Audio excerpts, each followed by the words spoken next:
One morning I got startled while I was asleep at 1:30, and it woke me up, and I thought, I need to get up and pray. So I got up and I started to pray, and all of a sudden I saw somebody in like a wrought iron bed, rounded at the top, and the covers were over their head, and I saw a figure behind the bed, and it had a black cowl and bright red eyes, and I went, uh-oh, that's the death angel. I knew exactly what it was.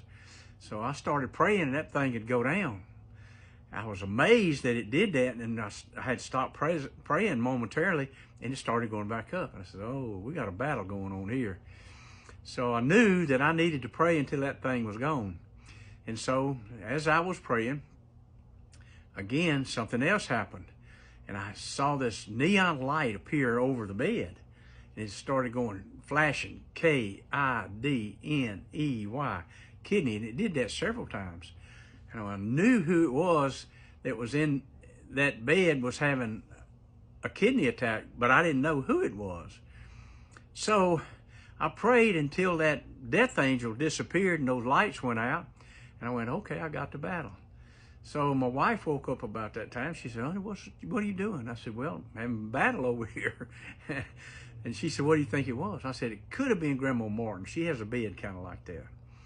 So I said, I'm going to go see. So I took off 4:30 in the morning and knocked on the door. And she came to the door all bright-eyed. And she said, honey, what are you doing here this time of morning? I said, well, Grandma, I'll come to check on you, see how you're doing. She says, oh, honey, I'm fine. Okay, that's all I need to know, Grandma. Good night, go back to sleep. So I'm thinking in my mind, I need to go back to sleep. Nevertheless, got home. About that time, phone rang. And it was my stepfather. And he said, Butch, your mom's in the hospital. I said, don't tell me, she's had a kidney attack. And he said, how did you know? I said, I'll tell you when I get there. So I got dressed and took off up there. It was about a 2-hour drive to McGee, Arkansas. And I walked in the hospital, and there was Mom.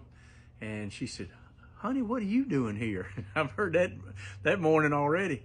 And I said, well, I come to check on you. She said, well, I'm fine. I said, I know. And she said, well, how did you know I had a kidney attack? Because Wade told me. And I said, well, and I told her my story about the vision. And she says, oh, that was probably nothing. I said, no, saved your life. Nevertheless, I wasn't going to get into a debate about it. I knew my prayer had healed my mom, because she'd had a real rough night that night and would have died had I not interceded for her.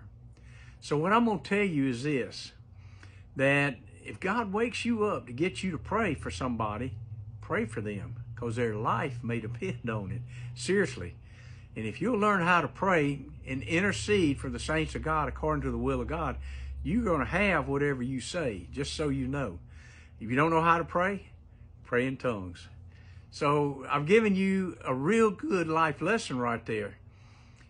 God needs you in his camp to pray for those that are sick. No matter if they're 2 hours away, your prayers are effective. God bless you guys, and go in peace. Love you. Bye.